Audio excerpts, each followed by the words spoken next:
DHS Secretary Kristi Noem takes questions from reporters after fatal shooting in Minneapolis, and she backs ICE agents 100%. Enforcing federal law.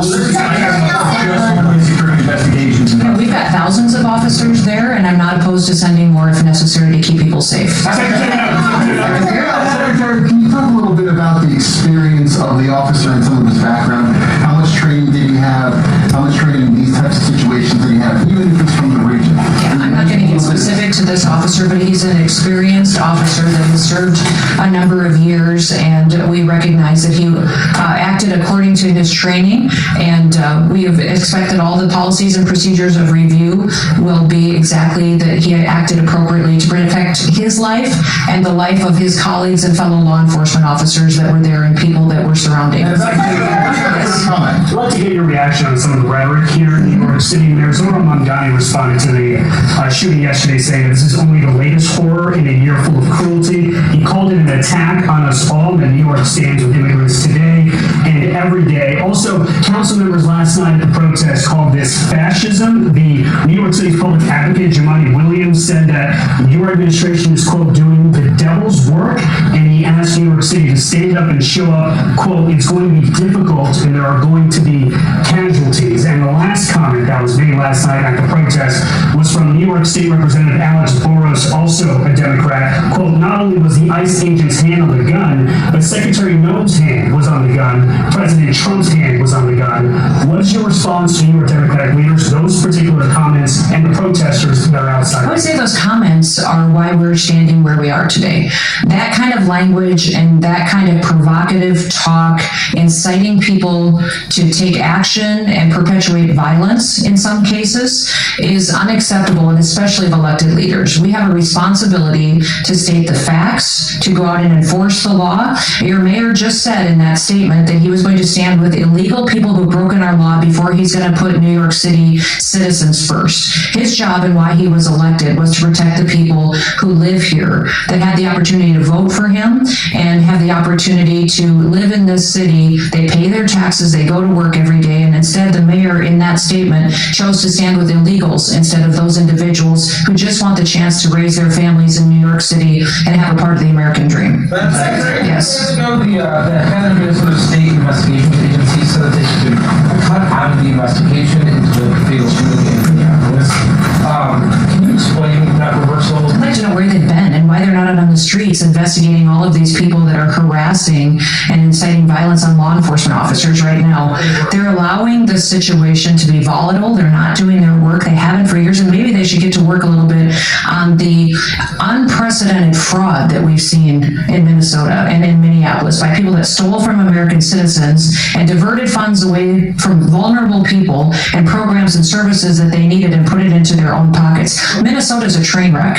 It is corrupt, and it was under the leadership of Governor Walz and this mayor that they allowed it to happen, and they let criminals and illegals and people abuse programs and steal the money, and now they're allowing violence to go forward on the streets as well. This also applies to Minneapolis Police Department, county sheriffs, the federal parties at this point, they don't want. I won't put a blanket statement out like those other individuals will. What I would say is I welcome them to come and help us. Come help us make sure that the streets are safe, that laws are enforced, and that we can do the right thing to make sure that American citizens come first. Yes, sir. They've been cut out. They have not been cut out. They don't have any jurisdiction in this investigation. Yes, go ahead. Can you give us some more? I'm going to speak to this individual right here. Yes. Jay Dow from WPIX-TV. How do you respond to Americans who have been listening to your comments that this was an act of domestic terrorism, that the officer was hit? Anytime you take something, it is in direct contradiction to what they are seeing and watching in the multiple angles that have been released in the last 24 hours. This vehicle was used to hit this officer. It was used as a weapon, and the officer feels as though his life was in jeopardy. It was used to perpetuate a violent act that this officer took action to protect himself and to protect his fellow law enforcement officers. So we'll let this continue to go forward and follow the same policies and procedures that every use of force situation does. But we had almost over 100 times that these vehicles have been used to ram law enforcement officers and to do damage and to harm them. When you take an action and use a weapon to harm someone and to incite violence against them and try to cause them injury or death, then it needs to be labeled exactly what it was. You believe the use of force in this instance was commensurate with the actions of that vehicle and the driver? I would say that when these individuals use their vehicles to try to ram our law enforcement and to put their lives in jeopardy, that law enforcement officer has to make a decision to protect his life and the individuals around him as well.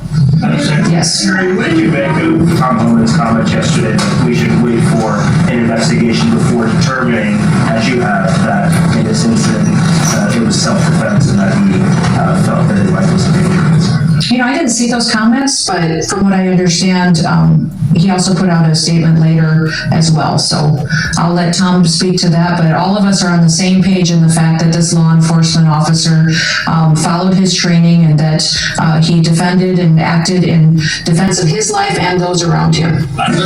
Secretary, Yes. Darrell Miles, ABC 70 New York. Two quick questions. First, you said these protesters have been following the ICE agents. Do you have a little bit more of a timeline and could you share with us some of those other initial encounters prior to the fatal shooting? And then secondly, can you speak to the closure of the ICE office at Rikers by Mayor Mondani? There will be more details coming out as this goes forward in the coming days, and I'll talk more about that closure in the future. So can you say if there was how many times a day they had been, like how many other times they? It had been ongoing throughout the day. Yes. Thank you, Madam Secretary. Whatever happened in Minneapolis, a mother of three is dead, an American citizen. Do you have a message for her family today? Yes, absolutely. And I reiterated this yesterday when I had my press conference in Minneapolis. I asked everybody not to just pray for the officer, but also pray for the deceased family and her loved ones as well. It was a tragic situation that I hope we never see happen again. That's why I'm encouraging all elected leaders to work together so that we can be cooperative in getting dangerous criminals off of our streets. You like that you go in with a lot of publicity about these operations. Do you feel like that needs to be revisited so that maybe you go in a little more covertly, or do you need to change the approach at all? I would say that we have all different kinds of law enforcement operations ongoing with the department at all times. We don't telegraph what they are, the details or specifics, or where we're going to be operating. I would say that there's different tactics utilized for what's appropriate for the situation and the criminal activity we see in the city. Last question? Do you know any details of Renee Good's harassment of ICE officers early in the day? Were any of those details shared with you? Because apparently it wasn't just that one incident, it was earlier in the day as well. Yes, it was, and that will be a part of some of the details that we will be sharing in the future. Thank you. Thank you all for being here, and I appreciate you focusing on this operation and the 54 criminals that we have gotten off the streets because of the work of this team behind me. We thank all of them for their service and recognize that, again, I'll remind you, tomorrow is Law Enforcement Day. Please take the time to thank a law enforcement officer who's out there keeping us and our family safe. Have a wonderful day.